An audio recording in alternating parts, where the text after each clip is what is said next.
The heart-wrenching story of Fazil Razik, a 9-year-old boy who vanished while striving to support his impoverished family, sheds light on the tragic realities faced by countless children in Pakistan. His disappearance is a powerful reminder of the struggles that many young hearts endure. Moreover, the involvement of 3 teenage boys who aided Javed in luring victims highlights the disturbing influence he wielded over vulnerable individuals within their community. This serves as a stark reminder of how easily innocence can be manipulated. In light of this, the police's dismissive attitude towards Javed's confession showcases a systemic failure in law enforcement, a failure that allowed the tragic cycle of killings to persist unchallenged for months, leaving families in despair. Furthermore, the chilling package sent by Javed revealed graphic details of his crimes, including the names, addresses, and even photographs of his victims. This shocking revelation raises haunting questions about how he managed to escape capture for such a prolonged period.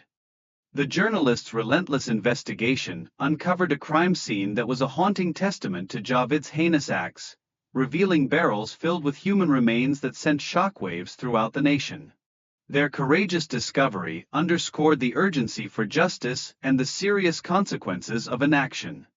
As the newspaper's explosive report swept through the public, outrage erupted, demanding accountability from law enforcement for their failure to apprehend Javed sooner. This harrowing case brought systemic issues in policing and child protection in Pakistan to the forefront of national conversation. In contrast, Javed's upbringing was marked by wealth and indulgence, fostering a dangerous sense of entitlement that eventually manifested in destructive behaviors as he sought fulfillment in all the wrong places. His father's neglect in guiding his moral compass significantly contributed to Javed's later actions.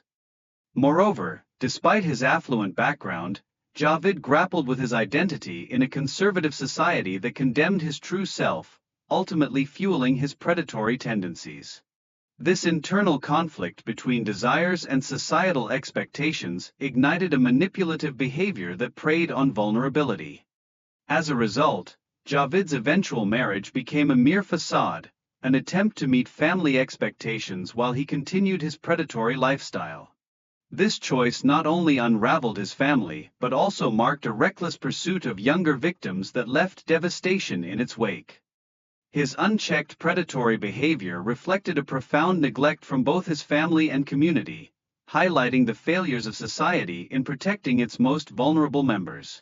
This void of intervention allowed his heinous crimes to escalate unchecked over time. In response, the police employed controversial tactics, even arresting Javed's family as leverage to capture him, which raises serious ethical questions about the lengths authorities would go to in order to bring criminals to justice. Notably, Javed manipulated the community through a video game store, cleverly disguising his continued exploitation of young boys behind the guise of a seemingly innocent business. This vivid example illustrates how predators can mask their true intentions under the cloak of normalcy. The complexity of Javed's relationship with the police included bribery and corruption, allowing him to evade justice for years. Many parents lived in fear, too intimidated to report his crimes due to the looming threat of police retaliation. However, following an attack by a victim, Javed faced severe consequences, including hospitalization and financial ruin. This turmoil pushed him deeper into a pit of desperation, leading him to seek revenge on innocent boys, perpetuating the cycle of violence. Driven by a twisted sense of love and entitlement, Javed committed horrific acts against boys he had previously violated.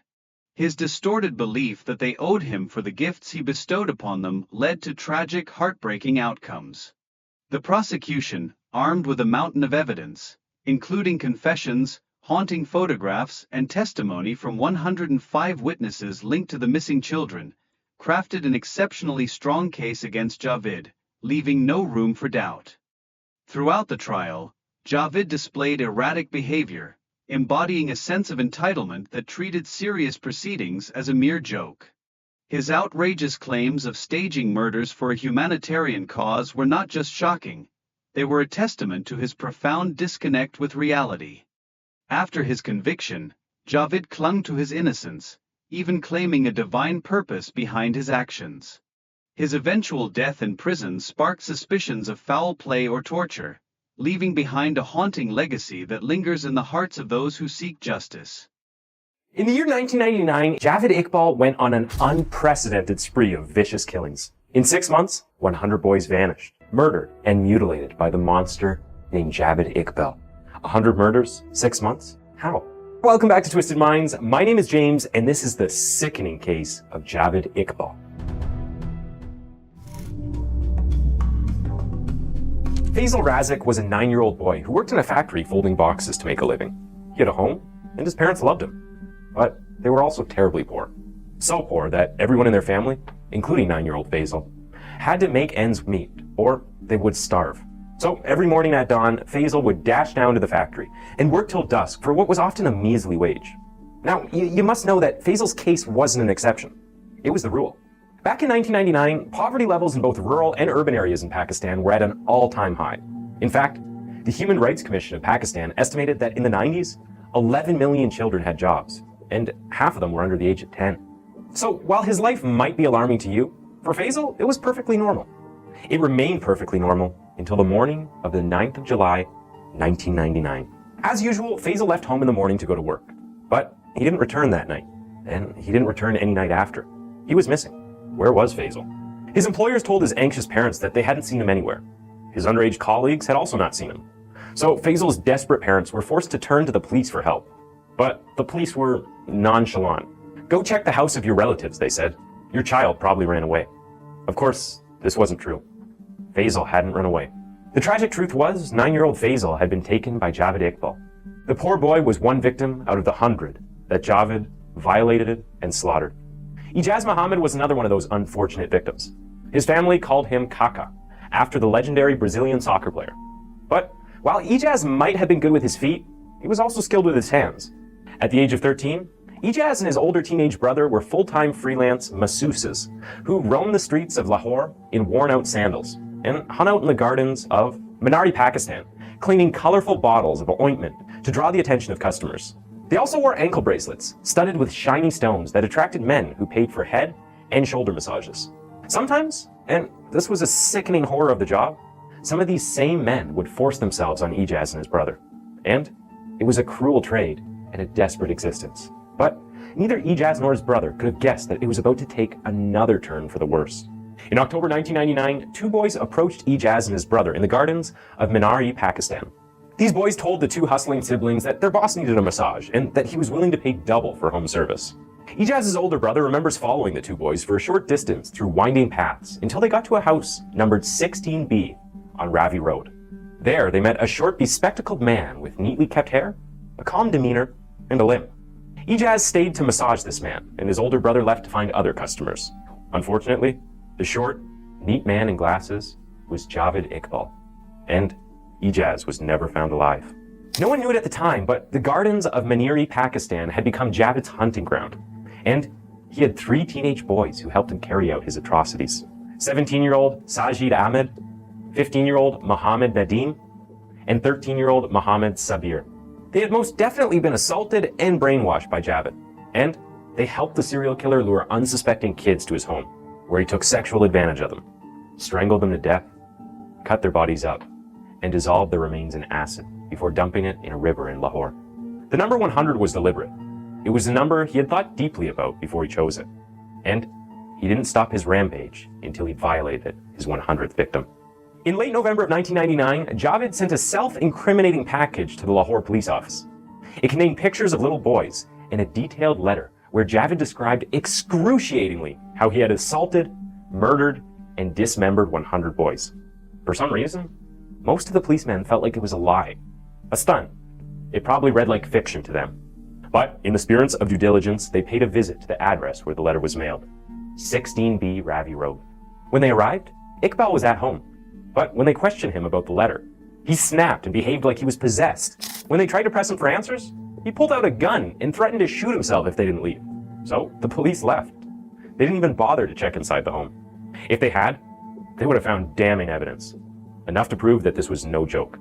However, by the time the police returned to their station, they not only waved off the case, they dismissed the entire thing as a waste of time. They knew Javed Iqbal well enough. In fact, the police department had a long history of exchanges like these with the man. And that's why when the officer in charge of the courtesy visit was asked for a report, he said Javed wasn't a killer of hundreds of kids. He was a nutcase. And that officer, and probably the entire police force of Lahore, didn't know was that Javed had just finished an unbelievable reign of crimes. And it was his oversized sense of self-importance that was responsible for the letter he sent. Javed was seeking attention, a spotlight on himself and his atrocities. It was the end of the road. This was his final card, and he was trying to send a loud message. So he decided to send the same package elsewhere, to a place where he knew it wouldn't be ignored. Javed sent the same package to the office of the Jang, Pakistan's most popular Urdu language newspaper.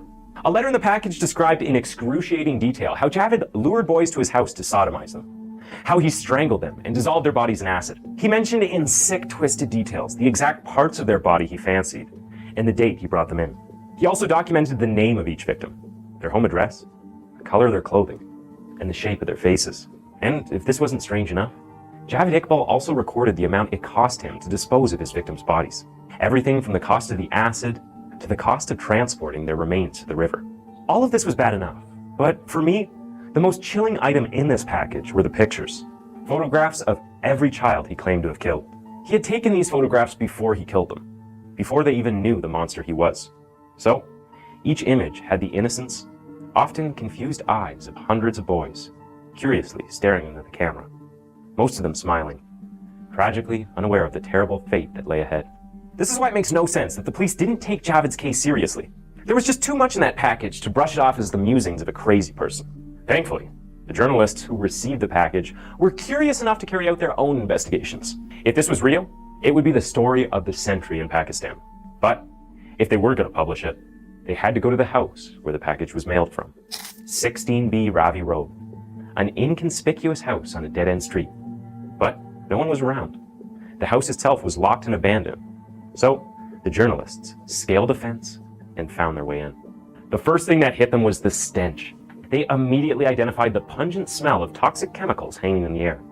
But they hadn't yet familiarized themselves with the other smell that was heavy in the air, the smell of death. It wasn't until they stumbled on several barrels lined up in the room, and it wasn't until they opened one that the smell reintroduced itself, this time more pronounced. There were chopped up human remains within these barrels. One barrel had a torso. Another had a chopped off leg with an ankle bracelet studded with shiny stones. The gravity of the case had begun to dawn on the journalists. They realized they were dealing with the worst case of serial killing in the history of Pakistan.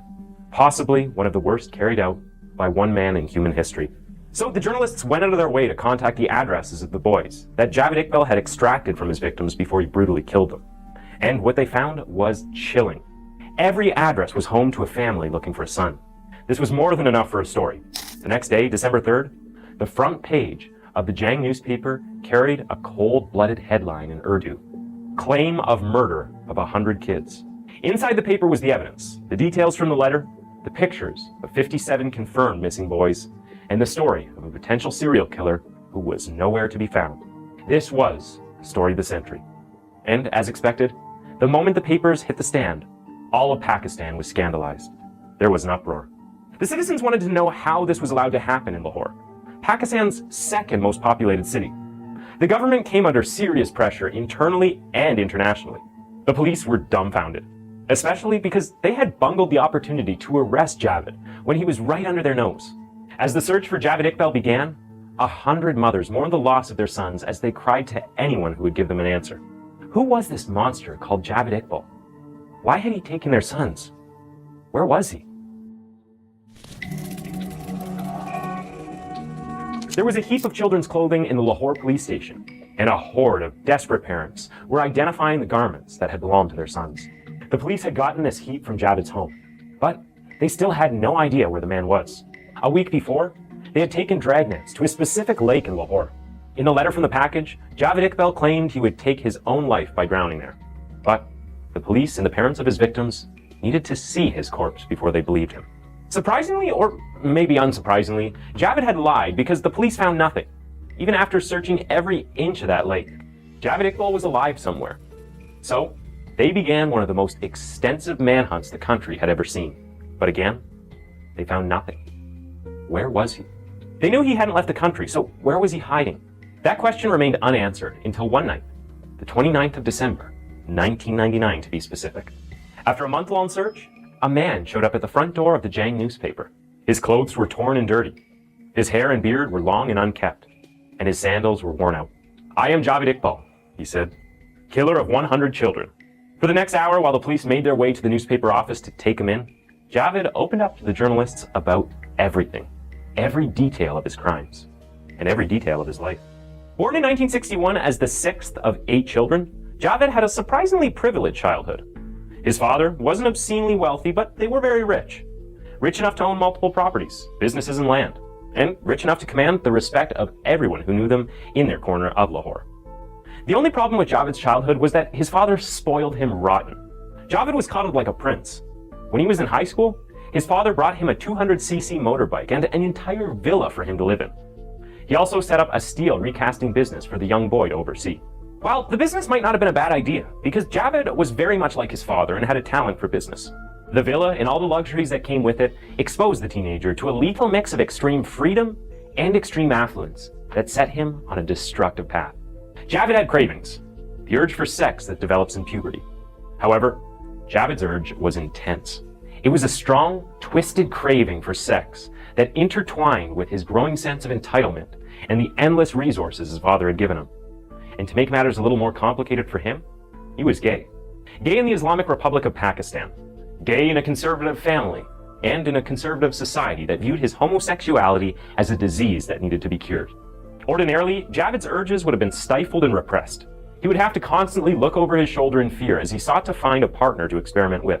But you must remember that Javed was extraordinarily spoiled, and his rotten upbringing meant that he didn't feel like anything was out of reach for him.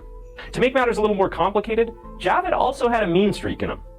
He was deeply manipulative. So in his quest for sex, he resorted to devious tactics that involved baiting and coercing his schoolmates into sleeping with him. It got so bad that at one point, his mates nicknamed him the Boy Hunter. Javed would pack his villa with boys his age and younger, all teenagers, some schoolmates, some strangers.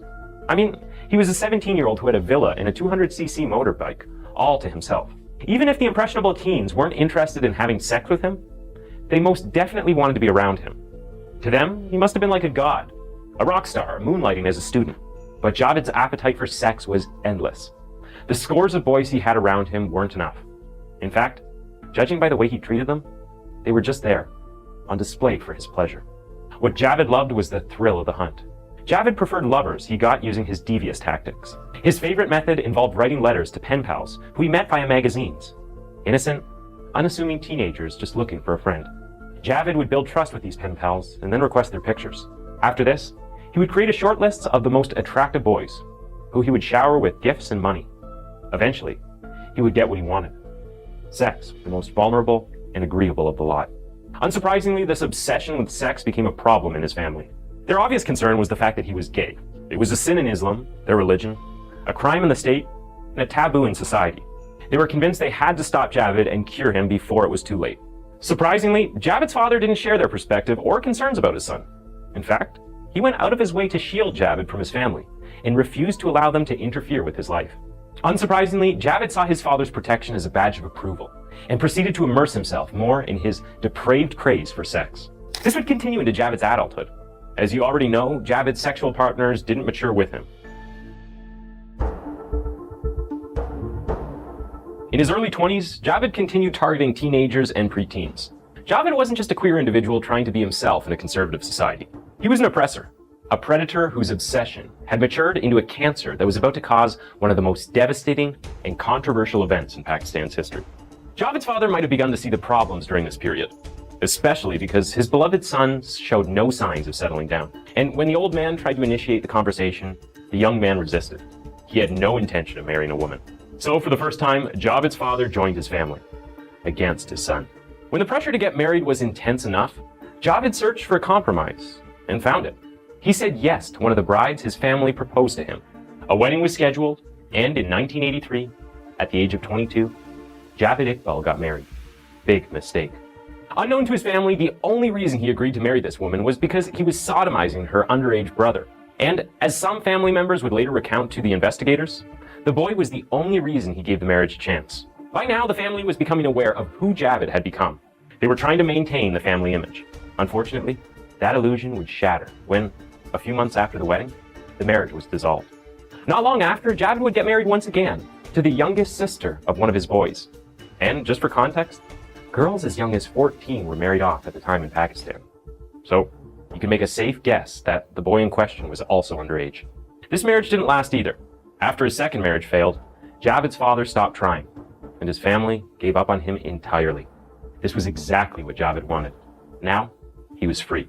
For the next 7 years, the predator sought out and assaulted young boys with impunity. All the while, his family, fully aware, did nothing. And even the community became aware of what he was, but they also did nothing. If you ask me, I would say the reason the community turned a blind eye was because most of the victims were homeless orphans or runaways who slept on the street and who nobody cared for. It wasn't until 1990 that Javed's depravity flung itself on the doorstep of one of the most respected members in the community. Javed had sodomized the 9-year-old son of a respected member of his own community. When the man found out, he immediately filed a complaint against Javed with the police. This was a case that should have been taken seriously, and in the beginning it was. Now, the police were aware of this sick individual. Now he would be taken out of society and locked in a cage, right? When the police arrived at Javed's house to arrest him, he wasn't home. So they did the next best thing. They arrested his father and 2 brothers, holding them as collateral until Javed turned himself in. This wasn't exactly in line with the law. The police were bending the rules here, but they wanted Javed and they were prepared to do anything to get him. Now, you would imagine that Javed, hearing his loving father and innocent brothers had been arrested on his behalf, would immediately rush to the station to give himself up. You would think he would do the right thing, and you would be wrong. Because, believe it or not, Javed's father and brothers spent 7 days behind bars. Javed simply refused to give himself up. On the 8th day of his father's incarceration, the frustrated policemen switched techniques and raided his villa once again. This time, they arrested and detained one of his teenage boys. Remember the young boys who he had brainwashed to help him carry out the crimes? When Javed returned to his villa and found his boy was missing, he fought with family members who were there during the second raid for doing nothing to stop the police from arresting his boy. A few hours later, Javed turned himself into the police and secured the release of the boy. Then, he bribed the police and the parents of the assaulted 9-year-old, and that was that. The case was brushed under the carpet, and Javed was a free man. And just like a pig fresh out of a bathhouse, Javed headed back to his sty and dove headfirst into the mud and sludge of his perversion. It didn't take long for him to get caught again. This time, he sodomized the son of a man as rich as his father. And this time, his arrest led to a conviction that saw him spend 6 months in jail. 6 months later, he was out and back to the only life he knew. However, he had learned something. He realized that if he was going to avoid future issues with the police, he would have to build something of a relationship with them through manipulative means. His method of achieving this was by lodging flimsy complaints with them every other day and visiting the station just as frequently. Soon enough, the police knew him well, and soon enough, they didn't want to. In the meantime, Javed was accused of taking sexual advantage of 2 boys at gunpoint. And this time, the elders in his neighborhood decided to take matters into their own hands. Their proposed punishment was public shaming.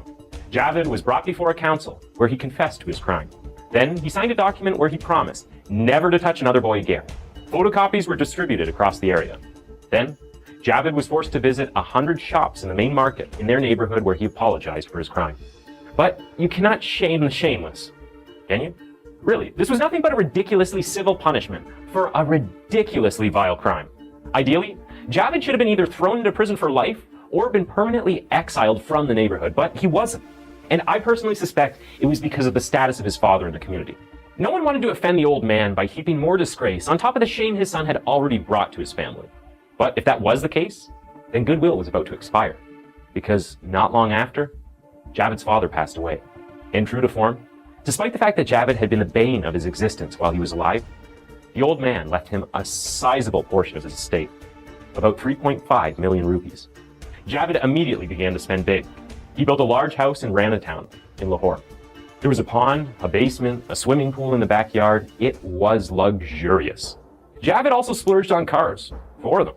A 5-door Pajero, a Lancer, a Toyota, and a Suzuki FX.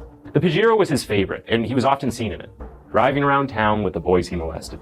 Javed was as business savvy as his father, just in a more manipulative way. Because despite the fact that Javed seemed spendthrift, it was strategic.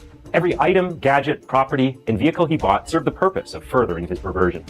Soon enough, Javed came up with the diabolical idea to create a video game store, the first of its kind in the area. He sold his house, moved to a less luxurious residence, and focused on the business. Unsurprisingly, it became a hit in the neighborhood. Word spread to neighboring communities, and soon, hundreds of boys had become loyal customers of his game shop. But you already know what this was all about. Javed would offer them tokens at reduced rates and sometimes allow them to play for free. Then, he would deliberately drop money on the floor and hide, waiting and watching for who would pick it up. Once the money had been stolen, he'd announce the theft and order everyone to be searched. Of course, the thief would be caught. Then, Javed would take the culprit to a separate room where he sodomized the poor kid as punishment. After the deed had been done, Javed would then try to buy his underage victim's silence by offering him the money he stole. But word got around very quickly, and eventually, the elders expelled Javed Iqbal from the neighborhood. It gets tiring from here on because despite the fact that you know where this story is going, you silently wish someone would do the right thing and throw him in jail, or better still, end his problematic existence. But no one did, and Javed moved to a new location in the same city of Lahore, where he continued building businesses with the sole aim of luring in underage children. From an aquarium to a gym, to a school that he touted as the first fully air-conditioned school in the area, Javed just kept having his way. He was a malignant disease that needed to be rooted out. But who was going to do it? What were the police doing through all of this? They knew who this man was. They knew his previous shaming and sentences, and what he had done, and what he was capable of. So why didn't they throw the scum into a jail cell? I already mentioned how he obnoxiously sucked up to them, and I have mentioned how he bribed them. But considering the number of boys he violated, surely he couldn't have bribed every parent and every policeman. You are correct, but there was a problem. Most of the parents that found out didn't go to the police because they didn't want to. The relationship between the people and the police in Pakistan at the time was testy, to put things mildly. No one willingly reported anything to the police. People were scared of them. Corruption was rife, and those who actually reported their crimes were either extorted or treated badly by officers who genuinely didn't give a shit. In Javed's case, his relationship with the police had matured into something mutually beneficial. Javed started a monthly crime magazine where he published the heroics of police officers and established good contacts with the top officials in the department. He even had politician friends. So reporting a man like that to the same police could very easily backfire. Javed was, in a sense, untouchable, and he felt that way, until one fateful night in September 1998. On that night, Javed paid for the services of a 15-year-old masseuse, but halfway through their session, Javed molested the teenager, and when he was done, he fell asleep. Desperate for swift revenge, the traumatized teenager invited a friend to join him, and together, they took Javed to the gates of hell with a beating so thorough, his skull was fractured, his jaw was broken, and he slipped into a coma. For 22 days, Javed was unconscious at Lahore General Hospital. During this time, his family helped him settle his mounting hospital bills until he gained consciousness. And even when he gained consciousness, he couldn't walk without assistance for 6 months. But that wasn't the only problem. Javed realized that his family had sold all of his assets to pay for his hospital bills and bail. His house, his cars, his shop, everything he owned had been sold to fund his lengthy recovery in the hospital. No one in his family had spent their own money on him. His life was ruined. He moved in with his aging mother who cared for him. But a few months after he moved in, she suffered a heart attack and passed away. The beating, the loss of his business, and the loss of his parents caused something inside of him to break. Javed needed someone to blame, and that wasn't himself. And after weeks of deep thought, he found what or who he was looking for. He found his target and proceeded to formulate a terrible plan for revenge. My mother cried for me. I wanted 100 mothers to cry for their children. This was one of the many reasons Javed gave to the press for the murders he committed. 100 mothers, 100 boys. In an extremely twisted way, Javed's concept of affection revolved around the material items he showered on the boys he violated. The only thing he felt they owed him was sex. Owed him. As ridiculous as that sounds, this was Javed Iqbal's way of thinking. He believed he loved the boys. Now that a boy that he loved had destroyed his life, and his own deluded belief, caused by the death of his mother, he now hated the boys and wanted to kill enough of them to send a message. Before this plan, the acts he had committed revolved around sexual crimes. He hadn't murdered any of his previous victims. But for 6 months, from June to November of 1999, Javed engaged the services of 3 of his most trusted boys. 17-year-old Sajid Ahmed, 15-year-old Mohammed Nadim, and 13-year-old Mohammed Sabir. Sajid and Nadim were 2 of the boys that lured Ijaz, the masseuse, to Javed's house on 16B Ravi Road. Many of the victims had families. Some were runaways. Some others were just out on errands. And then there were the occasional few that were orphans who had no one to search for them, whom no one even knew they were missing. Of these 100 boys, none was older than 16 and none younger than 6. Javed had every picture of every one of the 100 boys he violated pinned to the walls of his house. And on the 17th of February 2000, as the trial of Javed Iqbal began, those pictures were placed on the desk of the presiding judge. I did it to avenge an attempt on my life by my boys, the death of my mother, and injustice in society. This was yet another reason Javed Iqbal gave to the press for the atrocious crimes he committed. That interview with the press, moments before his arrest, was taped, and it became part of the court evidence against him. There were also the letters, the pictures, the clothes of his victims, 86 pairs of the victims' shoes, and images of the body parts they had found in the vats of acid. And when it came to the witnesses, the prosecution produced 105 of them, including 73 members of the missing children's family. They found the owner of the studio where Javed had developed the photographs he took. They even found the rickshaw driver who had helped him transport the vats of acid for disposal during his 6-month murderous bender. The case against him was so overwhelming. Why on earth was Javed now recanting every confession he had ever made? He was insisting he didn't commit the crimes. I mean, the prosecution had his confession in writing and a videotape recording of him saying he repeatedly did it. The truth is, Javed was an unremorseful animal, a petulant child who never outgrew his indulgent teenage years in the villa with the 200cc bike. Because after pleading not guilty, the petulant predator became a menace in court. He showed no sign of remorse and teased the judge with silly errands, requests for hot meals, and warm sweaters in the middle of trial sessions. It was clear he believed everything was a joke, especially when he claimed that he had staged the killings as a humanitarian effort to highlight the plight of runaway kids. When the prosecution asked him to rationalize the clothes of children found in his house, he said he bought them from a secondhand market.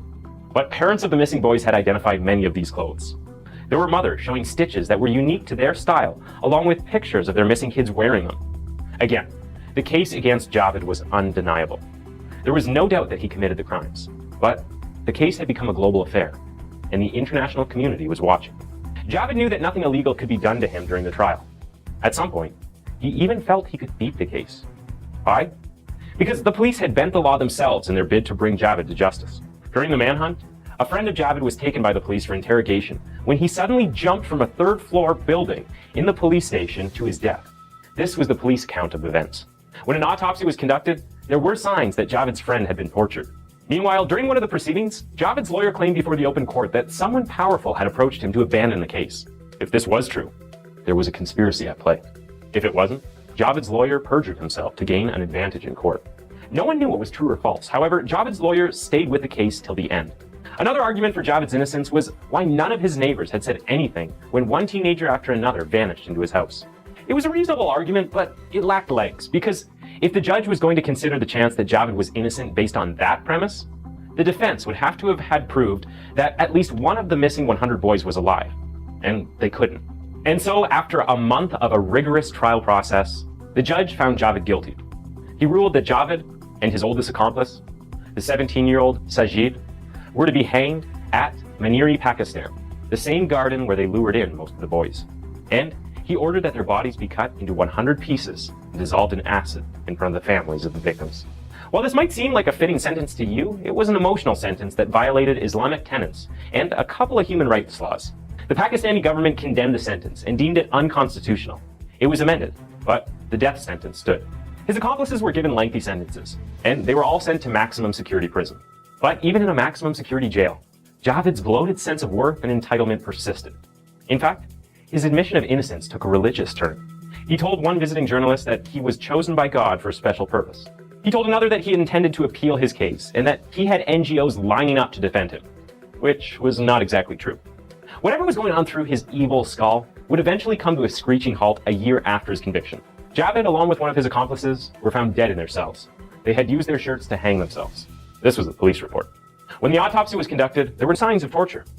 Javed's family was convinced that he was killed because he had tried to reveal the names of top government officials within the Pakistani government who slept with his boys, Jeffrey Epstein style, just without the island. However, there is a more plausible alternative for the skeptics. 4 days before Javed Iqbal was found dead in his cell, the country's highest Islamic court had agreed to hear his appeal against the death sentence. Thanks for tuning into Twisted Minds. That was the case of Javed Iqbal, and why don't you go ahead and click on one of the 2 videos on your screen for another one of our videos.